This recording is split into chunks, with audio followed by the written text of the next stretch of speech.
house in larger cities. Then we also talk about recreational facilities, including sports, cultural activities, library facilities, reading rooms, etc. These are from not inside the organization. This is outside the organization that is to be provided. Similarly, we also talk about holiday homes and leave travel concessions, LTC, that is being provided. Workers' cooperation, including consumer cooperative societies or stores or fair price shops, that is to be established, and cooperative credit, and we have got thrift and welfare societies. Even universities of ours has got thrift and welfare society, which is there for the welfare of the workers. We also have got vocational training for dependents of workers and other programs for welfare of women, youth, and children. Similarly, we also talk about transport facilities to and from the place of work that is to be provided to the workers. But what is the need of welfare measures?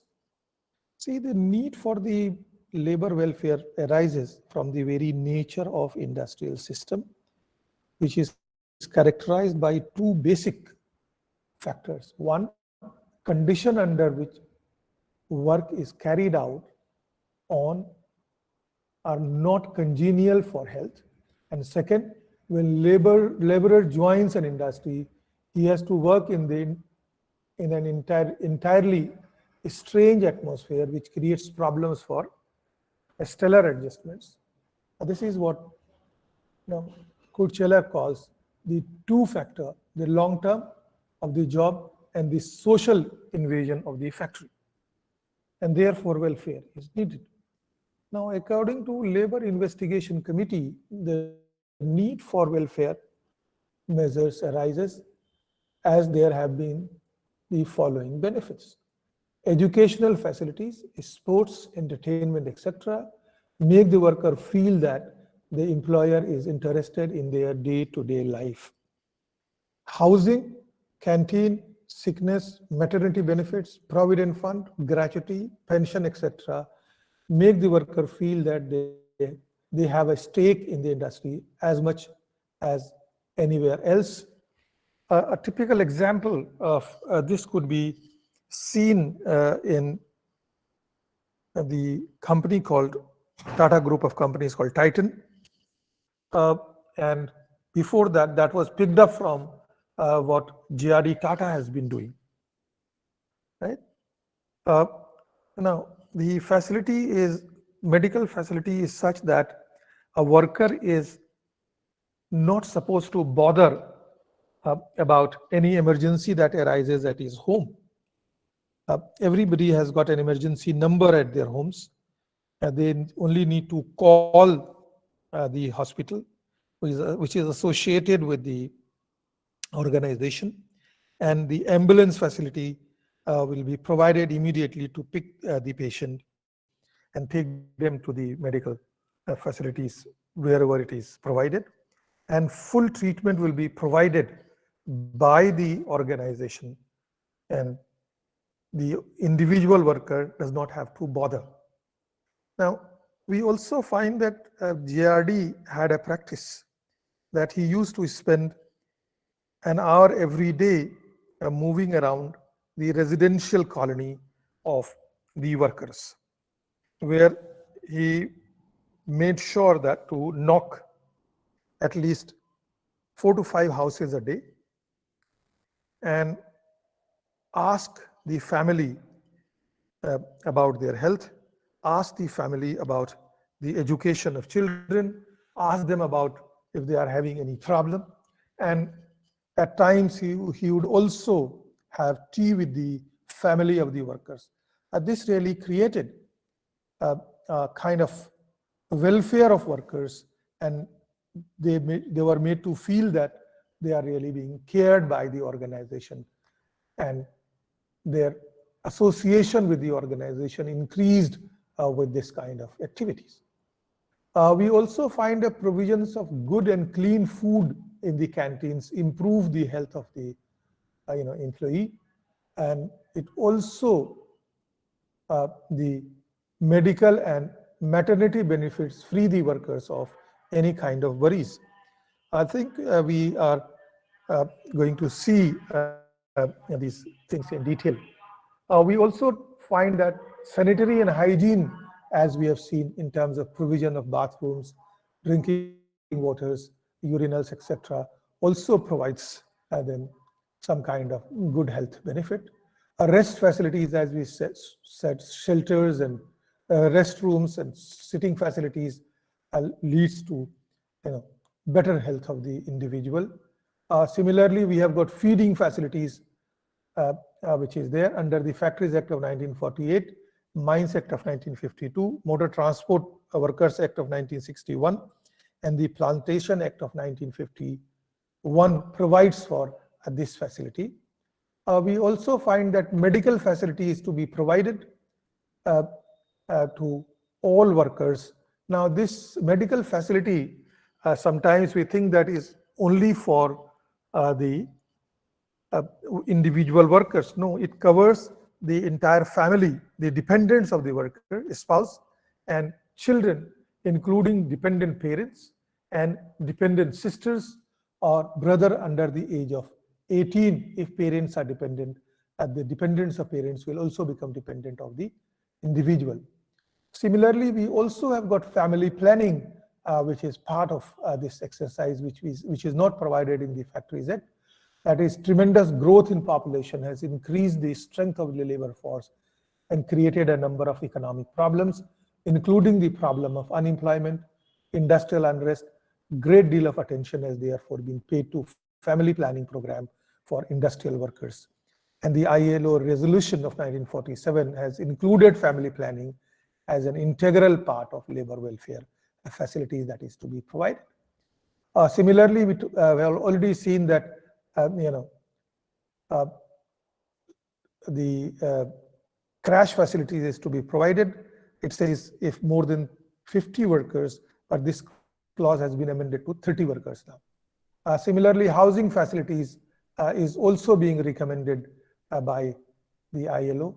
Similarly, transport facilities, as we have already seen, is to be provided under the welfare. Recreational and cultural facilities is to be provided under this, and educational facilities wherever there. Cooperative and saving facilities in the context of spiraling prices and rising cost of living, the importance of fair price shops and supply schemes cannot be overemphasized. Do you might have seen that we have got canteen, say military canteen we talk about as a famous example, but in industrial cooperative societies are also there, which is providing goods free of taxes, and that reduces the cost, and the goods are also found to be that of quality. Welfare also includes counseling facilities.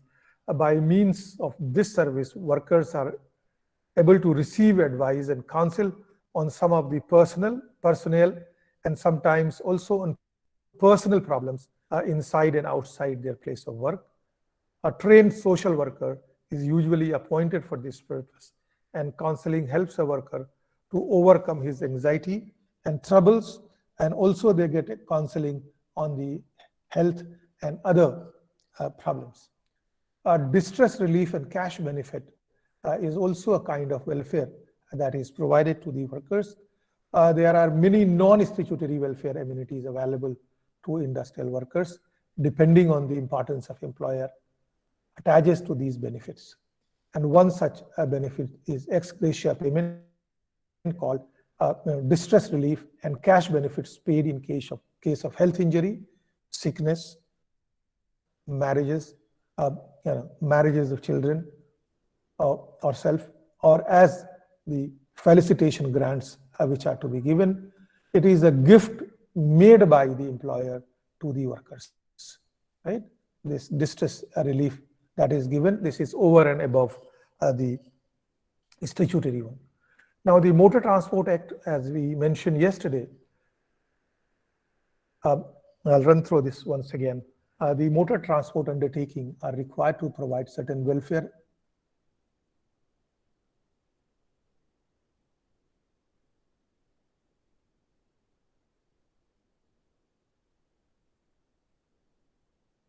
work and health measure that is as follows: canteen, rest at night and even during the day, uniforms, raincoats to drivers, conductors, and line checking staffs for protecting them against rain and cold, and prescribed amount of washing allowances also to be given to these workers, medical facilities to be provided other than the first aid that is prescribed at the depots, and first aid facilities equipment with the prescribed contents that has to be maintained in every transport. Similarly, we have Mines Act, where drinking water facilities is important. Every mine, both above and below the ground, effective arrangement has to be made for the drinking water. All such points shall be legibly marked drinking water as given in this particular act. In respect of all mines of any class of description of mines, the central government may make rules regarding these facilities. Then conservancy is also one of the facilities that is to be provided. There shall be provided separately for males and female.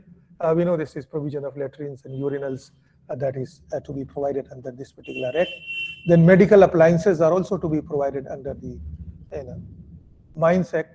Weekly rest as given in the Factories Act is also provided in the Mines Act.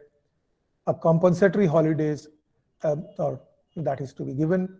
Working hours of above ground, no adult employer mentioned in the mine shall be required to be allowed to work for more than 48 hours, as is the case in fact given in the Factories Act. That has been replicated, and the period of work in any such adult shall be arranged so that along with his interval for rest, they shall not be in any day spread over more than 12 hours, that is there. No person belonging to two or more relay shall be allowed to work for the same kind of above ground. That is, if there is a shift change, the 24 hours gap has to be there.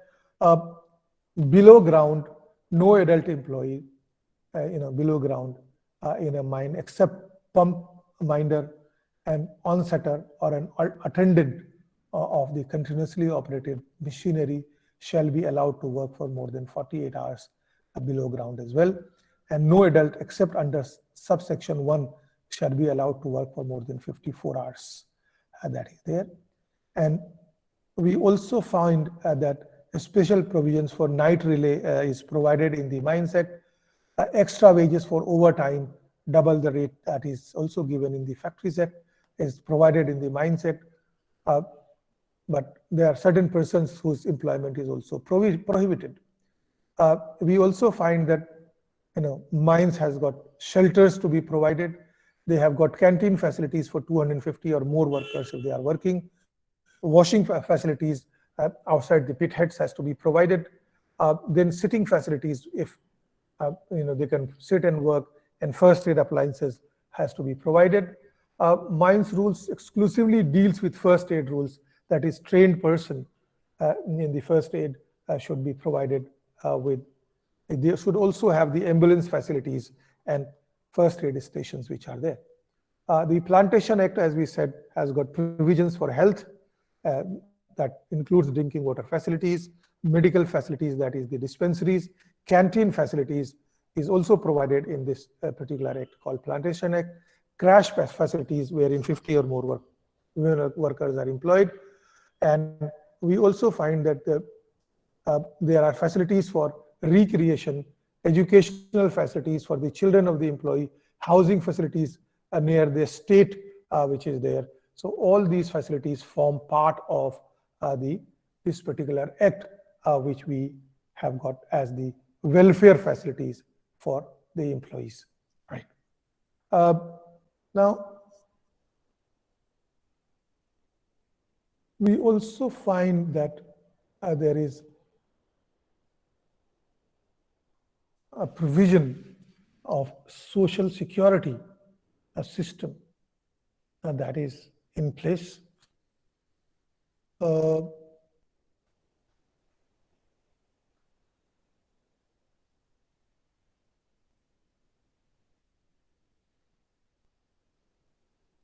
what are the social security providing the organizations in India. If you look at the instrument, there is a state, market, market-based organization, member-based organization, and private households. Now, if you look at the instrument, social insurance, social assistance, transfers, provident funds is provided by the state. Uh, the market provides insurance policies or contract. Member-based organizations have got mutual arrangements, that is voluntary work that they carry out for the benefit of their own members. And private households will have gift exchange, state contingent loans, remittances and transfers. Mode of operations for a state would be top-down. Market would be individualistic. For member-based, it would be mainly bottom-up. For the private household, will also be bottom-up.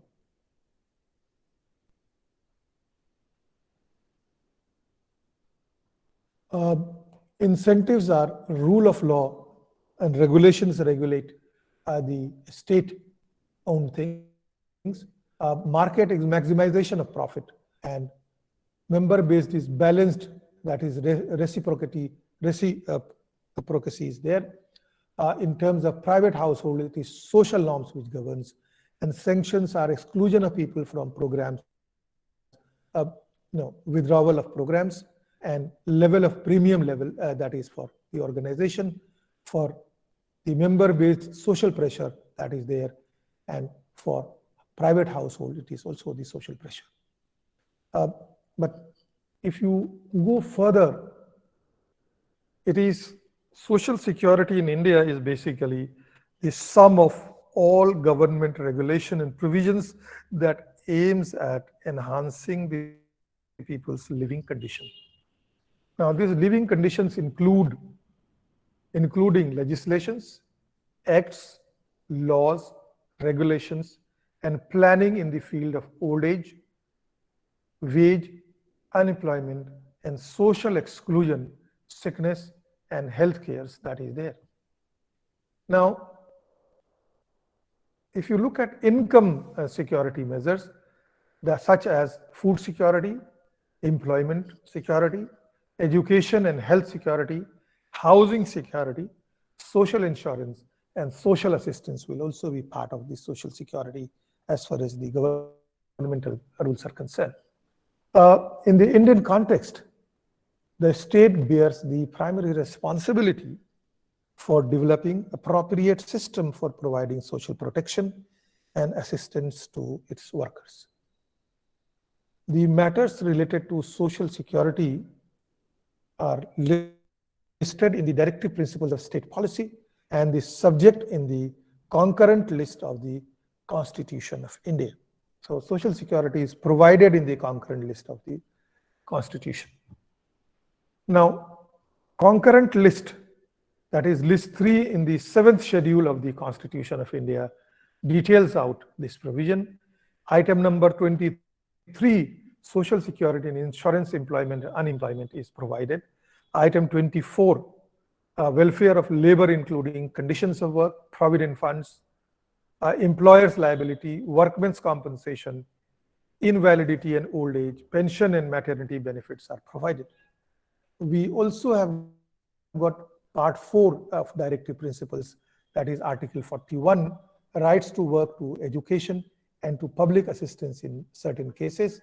The state shall, within the limit of the economic capacity and development, make effective provisions for securing the right to workers, to education, and to public assistance, and cases of unemployment, old age, sickness, and disablement, and in other cases of undeserved want. Article 42 is provision for just and humane conditions of work and maternity relief that is to be provided to the workers. And therefore, what we find that social security in India, a policy overview, if you have to look at, a critical part of public policy and its development agenda, Since independence, that is in 1947, India extended social security protection measures to workers in the organized sector. Uh, Almost 90% of industries were state-owned shortly after independence. This percentage got reduced later on when private sector got its larger share.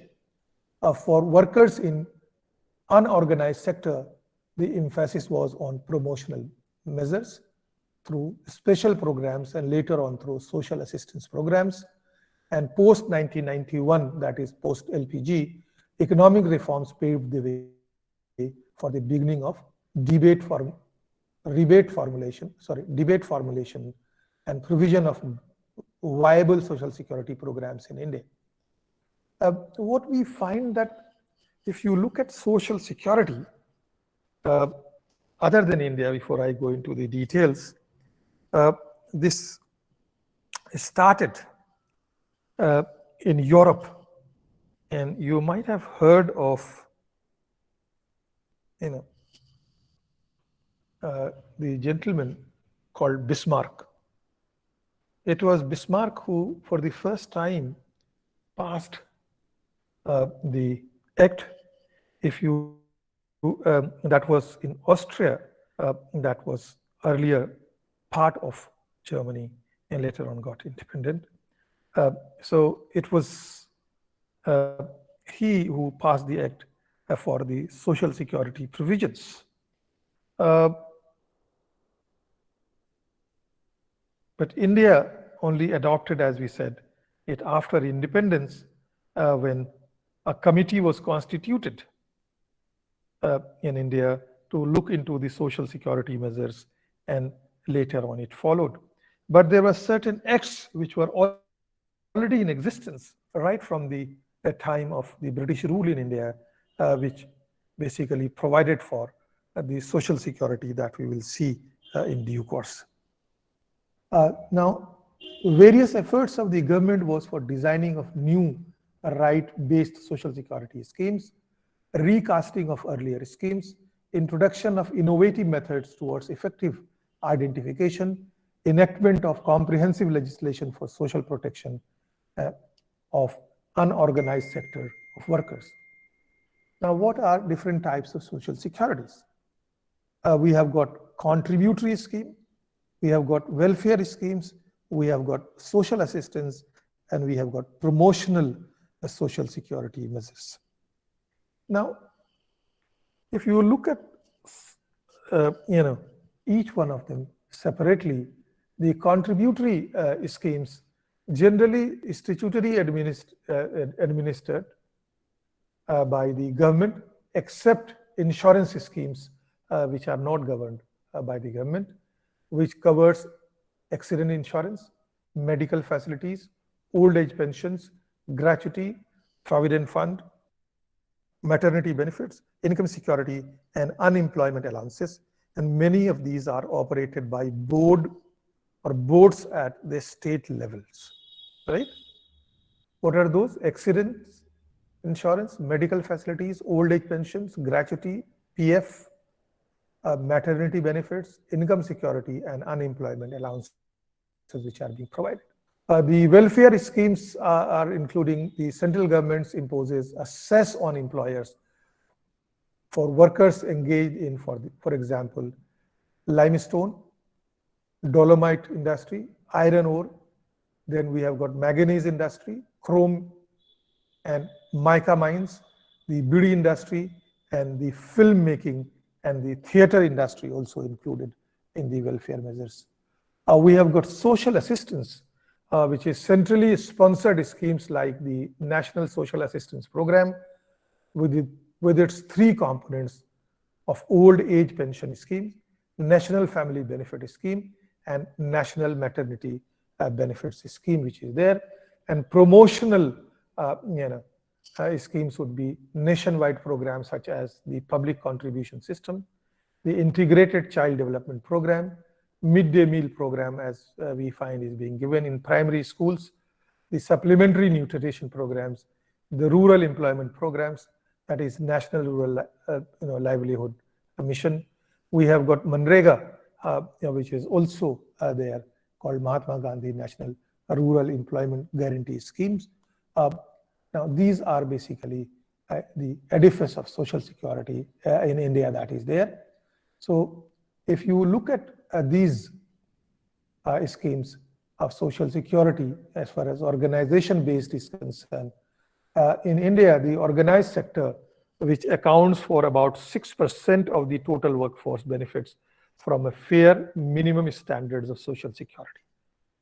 The principles of social security laws enacted in India for organized sector workers are, Employee State Insurance Act of 1948. Right? We have got Employee Provident Funds and Miscellaneous Provisions Act of 1952. Employees Compensation Act of 1923, Maternity Benefits Act of 1961. Earlier, we also had a State Maternity Benefits Act, which was already in existence, but a Comprehensive Maternity Benefits Act was passed in 1961. And the Payment of Gratuity Act 1972, amended from time to time. These legislations provide social security benefits like medical facilities, employment, injury, maternity benefits, insurance, pension, and gratuity, etc., to industrial and factory workers which are there. For example, if you look at the first one, that is called Employees Estate Insurance Act 1948, this aims at medical care services. Medical care is also provided to families of the insured person and cash benefits. Although there is a contribution has to be made by the individual workers, which is minimal, and it also says that there is a qualification period as to how many weeks the person must have worked before getting these benefits. Now, if you look at the coverage, employees of the factories employing 10 or more persons, employees of factories and establishment covered under the Act drawing monthly wages of 15,000 per month, which has been increased now to 28,000. Now, this is extended to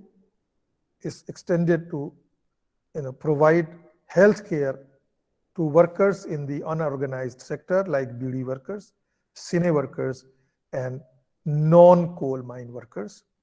As on 31st of March 2011, the scheme applied to 0.44 million employers employing 1.55 crores of workers, that is insured persons at 790 centers all over India.